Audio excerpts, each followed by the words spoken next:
awake.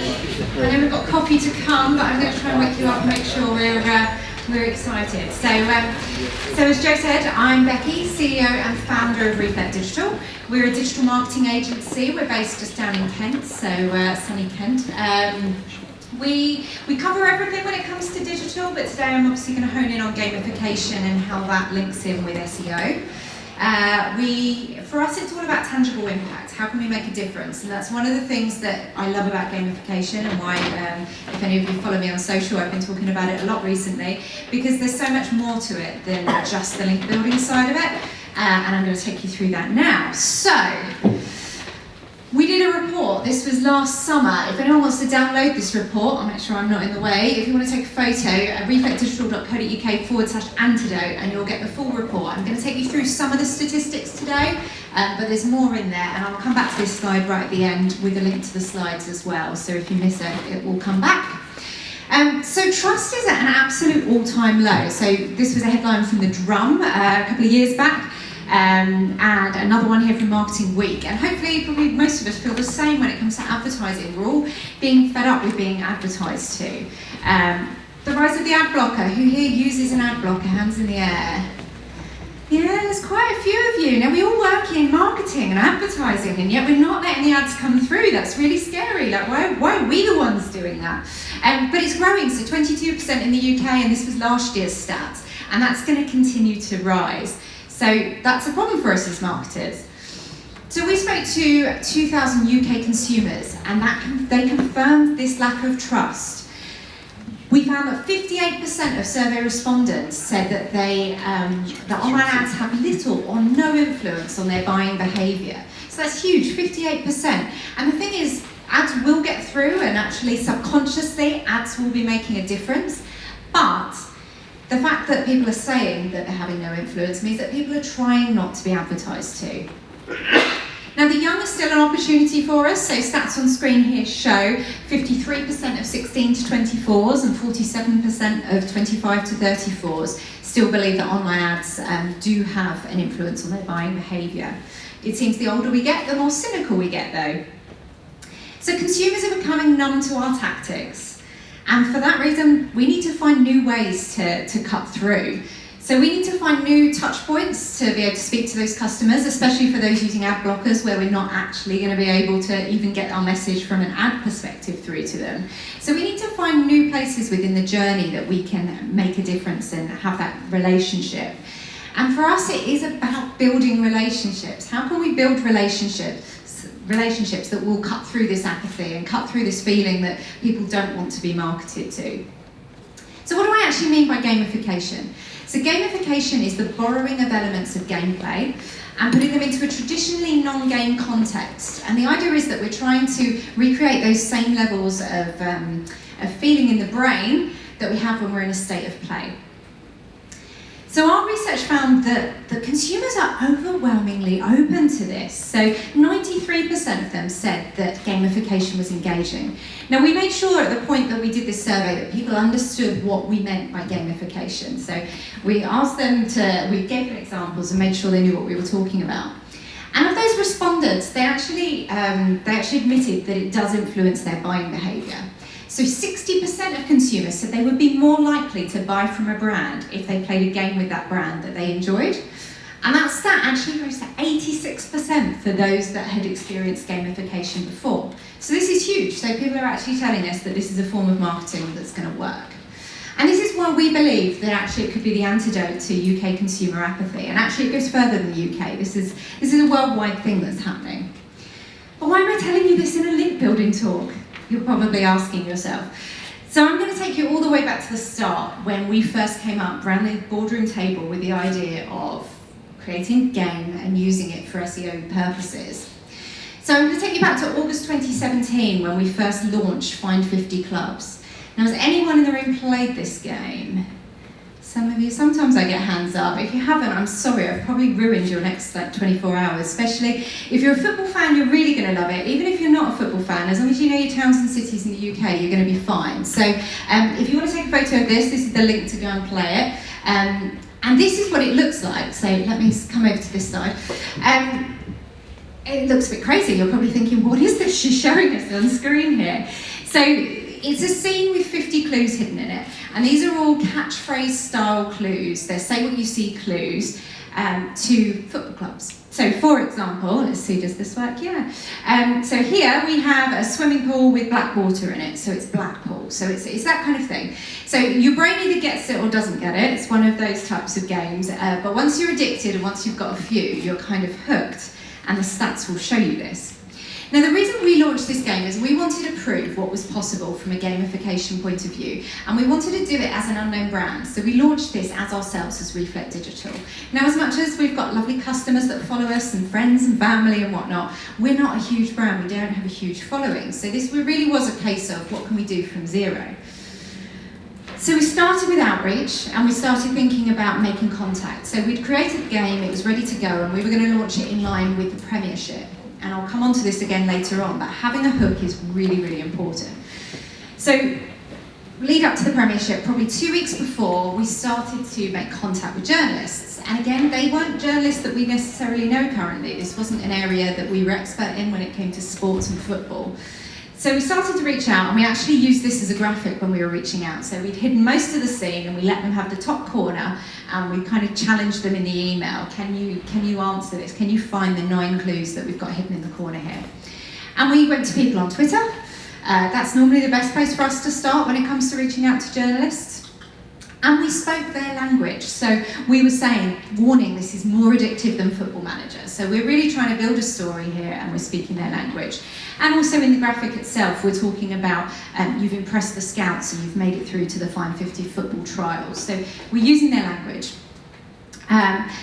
We sent letters? We didn't send letters. We could have sent letters though, but we sent emails. We sent Facebook messages, all different ways to try and get the message through. And we started to get responses to the point that actually Sport Bible agreed that they would be the first to publish it on the day that we launched. And they gave us a quote that we could use on the front page of it, which was fantastic. We did a BuzzFeed game, so this was a way of just starting the gamification off before launch, pre-launch. This was out so that people could play for 10 of the clues and see how they got on. So that was another good way to start to build it up. These were some of the links we got, some of the big links. Betfair actually became a customer off the back of this. We've now done 6 or 7 games for them. So that was amazing, and that was just purely because they loved playing it and they started sharing it. We didn't even ask them to share it, they just started sharing it. But Sport Bible, Planet Football, those were huge ones for us in driving a lot of traffic, and they actually still drive traffic today, which we're nearly 2 years later. We get people on there every single day, still signing up, still giving us their data. We managed to be award finalists for the Football Business Awards. That was crazy. We were actually up for an award against like Sky and massive companies, just off the back of an idea that we had around the boardroom table, and the UK Search Awards. Now this is what happened within 5 weeks. So this is within 5 weeks from a complete and utter standing start. We're up to 54,000 unique users, 86,000 visits with those. About 10% of them, so about 5,000, were giving us their data. They were signing up and creating an account. It reached over 159 countries. The sad thing with that is actually the Americans were better at completing this than we were. So I don't know what went on there. And the social was massive. So, and then this is up to now. This is still in the first 2 months. 100,000 visits and over 100 links. 100 links. So some of those were really top quality links, and some were links coming from forums and places like that. But they were all relevant to the game. And had we been a football business, highly relevant links to be getting. So we were like, this is brilliant. This has kind of proved what we wanted to prove. But what made it so good? So it was the right demographic. So when you're thinking about a game, you need to think, is your audience an audience that like playing games? Are they going to be engaged in your type of game, and are they going to be interested? Now the football demographic love a quiz, love a game. There's so many of them out there. So we knew that they were going to be interested. It was addictive. Once you've got 10, you're like, oh, I need to keep going. I just want to complete this. And you're staring at this picture and you're like, why can't I work out what that is? A tip for you, if you play any of our games, you need to talk out loud. As you start saying them out loud, suddenly you're like, oh, I've got it now. You feel a bit silly at the time, so it's better if there's a couple of you around. But yeah, it's addictive. It was challenging, so it wasn't too easy. Some of them, as you get going, you're like, right, I can get that, but then you suddenly hit a roadblock. So it was challenging, which made people want to continue on. Now the length of game, this is one of the best tricks with this type of game, is because it takes time to complete and people don't necessarily have that much time to hand over to the game, and because they're addicted, they're very willing to sign up and create an account to come back later because they don't want to lose their progress, so they want to save it and they want to come back. The outreach strategy, so you'd hope we'd be good at that, being that a lot of what we do is SEO, so we had that bit right and we planned that and we thought about it, and that definitely helped. There was not a whiff of a sales message. Now, we were really lucky because there really was no sales message for us in this. It was just a bit of an experiment where we've done it for brands. We just make sure that they definitely don't bring any sales into the game, because gamification is not about selling. It is about building a relationship with the user and making sure there is no sales messaging there. A bit of branding, great, you definitely want that, but you don't want a sales message. We created a community effect. Now, this is one of my favourite things about this game. It got to the point where, and we hadn't really prepared ourselves for how big the social side of it would be, and the fact that we needed the team to be online till about midnight each night answering people's queries, because we built into it that if you wanted to get a clue, you just had to follow us and you could ask for a clue and send us a screenshot of the one you were stuck on. But it got to the point that people were tweeting, and someone in the community that we had no idea who they were answering for us. But they were answering in our style as well. So whereas we wouldn't necessarily just tell them the answer, we'd kind of help them along. We had this audience that were doing this for us, and we were like, this is amazing, how have we done this? But it was just because it was a really good game that people liked, and they felt like they wanted to help others out if they'd been able to complete it.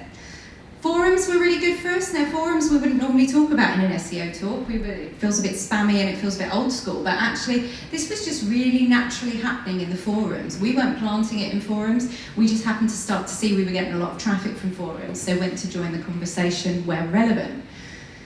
And the social conversation was huge. My favourite is this guy down here, Dominic. Like, he's actually put this on his CV apparently, because he was so proud that he was able to complete it. We had wives messaging saying, my husband can't sleep, please help us out. It was fantastic, and it was just all natural, authentic conversation of people having a good time. So how do you get it right? I've given you some of the tips there, but I think one of the first things is that you need games that challenge the brain. So this comes back to the survey that we did. So 24% and then 23% said knowledge-based or puzzle games. People don't want games like the Google Chrome game when you lose the internet and you just have to jump over things. Like, people will play that for a bit of fun, but they're not going to be that interested in it. This type of game is what's really going to get people involved and interested and addictive, because they like to challenge their brain. And it needs to be part of an integrated digital strategy. I think I've seen it so many times before, and actually we've been into brands where the first thing I do if I'm going to see a brand to talk about a game is I'll Google the brand name plus game and see if they have any. And we've gone into brands and I'm like, oh, so you've got that game on your website, and they don't even know it's there. It's probably predates their time at the business. But you can't really see where this game fitted into anything. Probably someone up high, maybe one of the hippos in the team, have just got a bit excited and said, we need a game. And a game suddenly ended up on the website and there was no thought around it. So for us, it really needs to be that it's part of an integrated strategy, and there is no selling. It really needs to be something that's thought about from a user-first perspective. So let's run through the do's. Now, because we're in a link building talk and in an SEO day, it's really important that we start with links. So your game needs to be link worthy. That needs to be number one if you're looking at it from a link perspective. It needs to be something that you know publishers would want to link to and would be interested in sending traffic to. And you need to think about that in the context of your users, your audience, and the types of publishers that you would want links coming from, which is that point there. So yeah, audience and link opportunities. Sense check with journalists. This is really important before you build a game. Now, games that aren't the cheapest thing to do, you can get some off the shelf. Off-the-shelf games are going to be okay, but they're going to be less tailored to your audience, so they might then be less relevant. So by putting more budget into it and creating something unique, you're going to potentially have a better opportunity of really making sure it hits the mark with your audience and with the wider audience to get links. So before you invest, start thinking about having conversations with journalists and seeing, like, if we created this, is this something that you'd be interested in and you'd be likely to cover?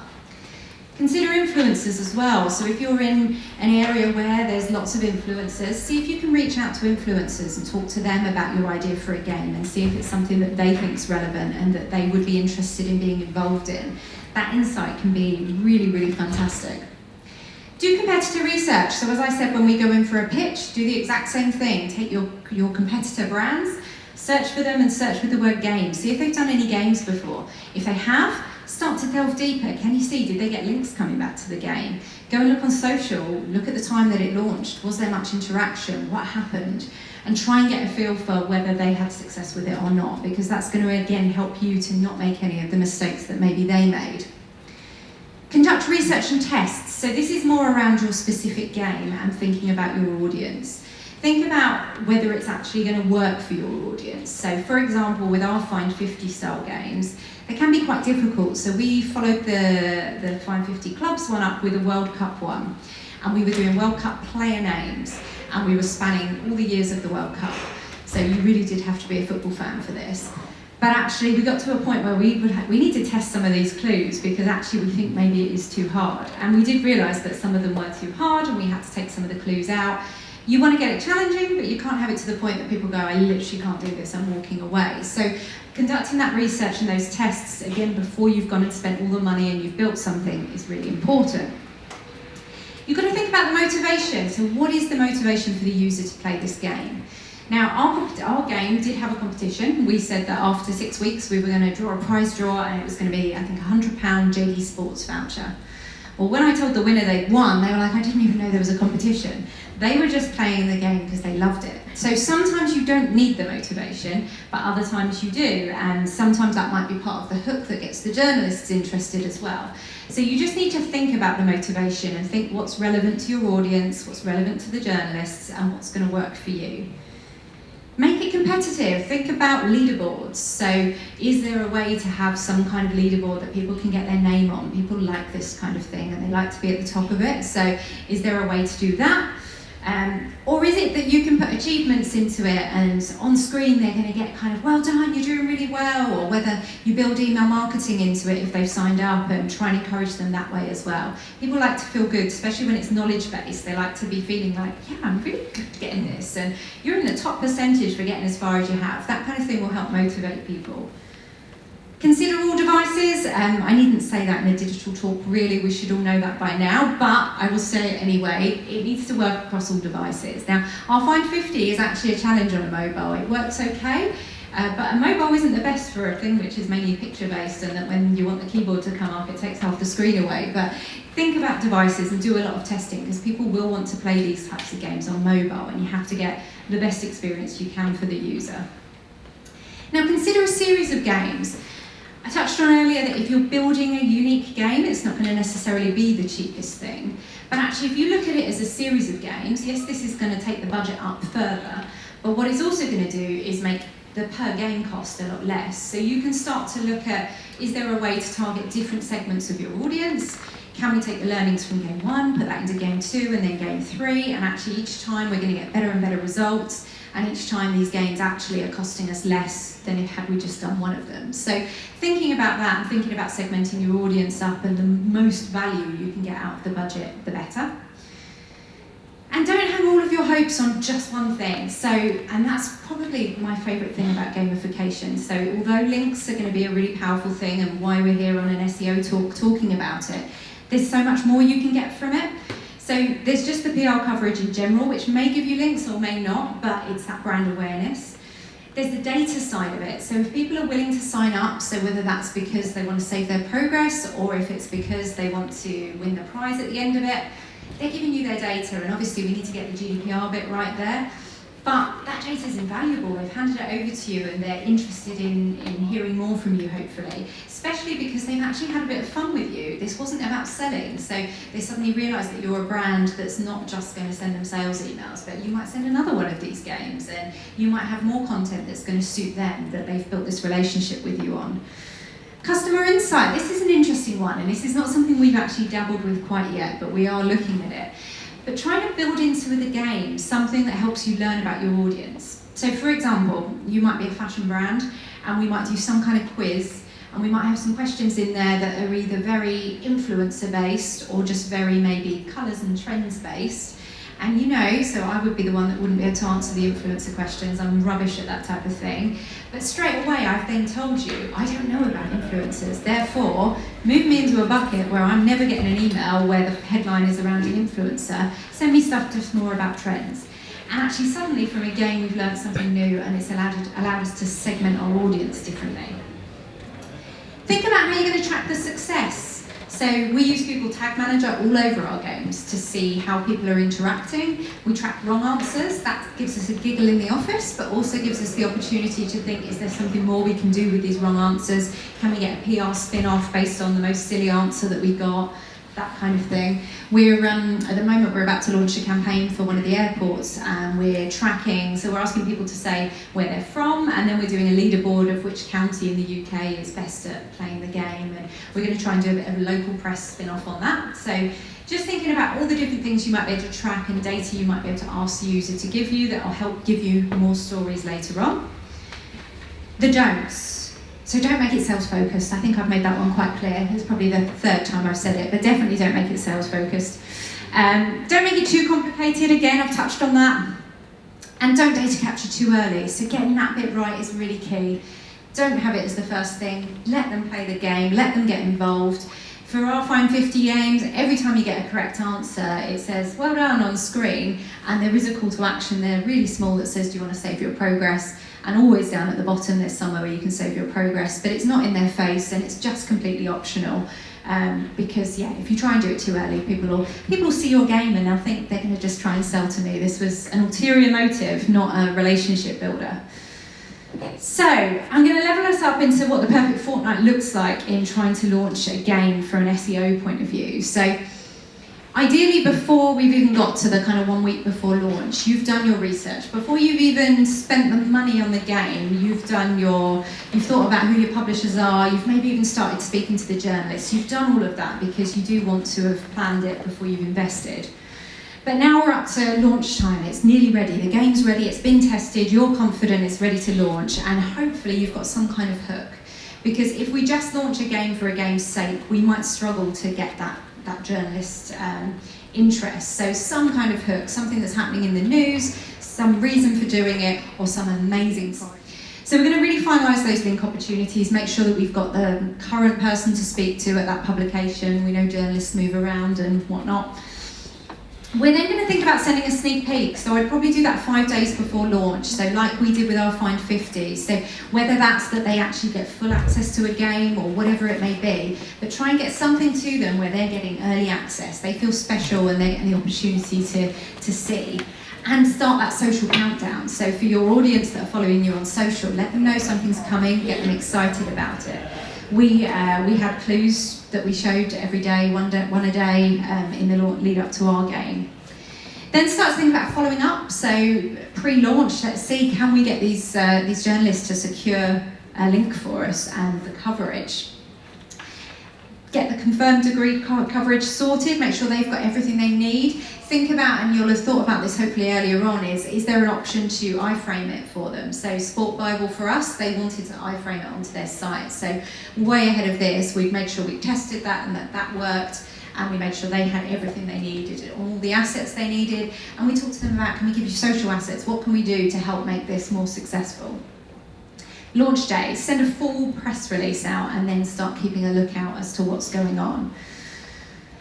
If you're not familiar with doing press releases, we've got a guide here if you want to take a photo of this. One of our team, Joanna, she is an ex-journalist, so she knows what she's talking about and she knows what a journalist is looking for. So we've done a guide that you can download that just tells you a bit about how to do that.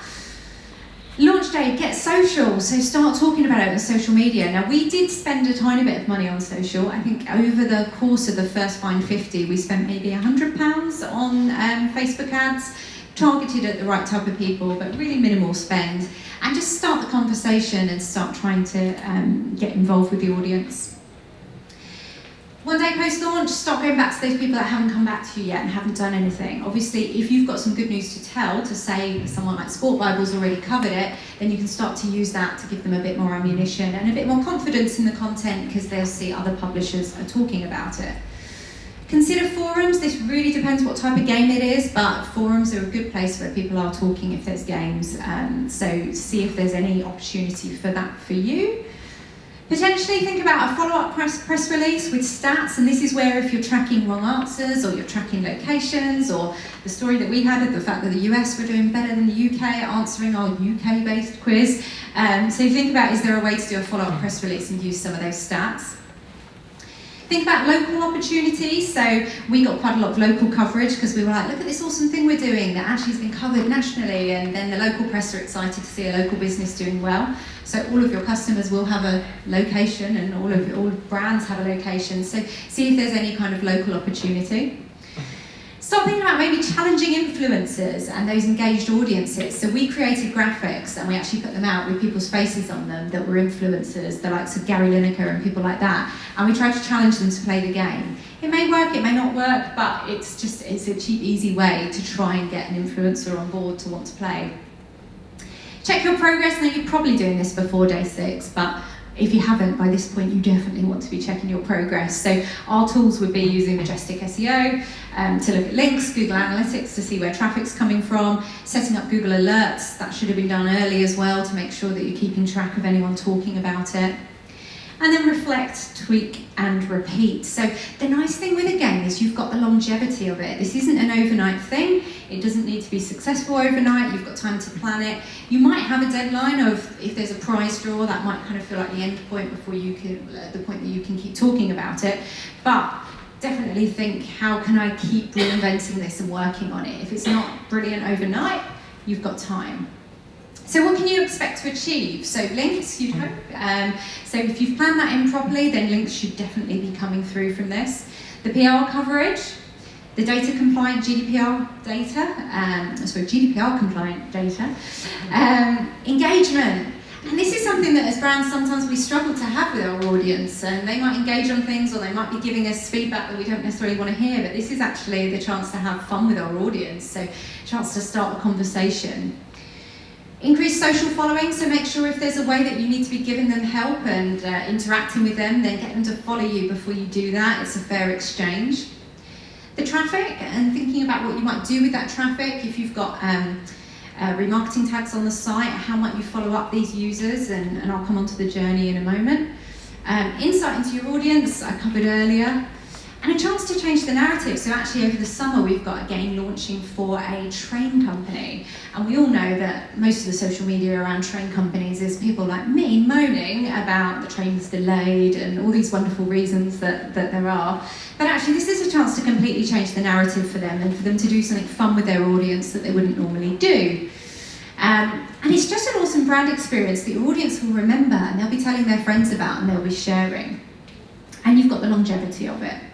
So what next? So we've all seen a conversion funnel before, and I guess this is our gamification conversion funnel, and just to show you where we feel that gamification fits in.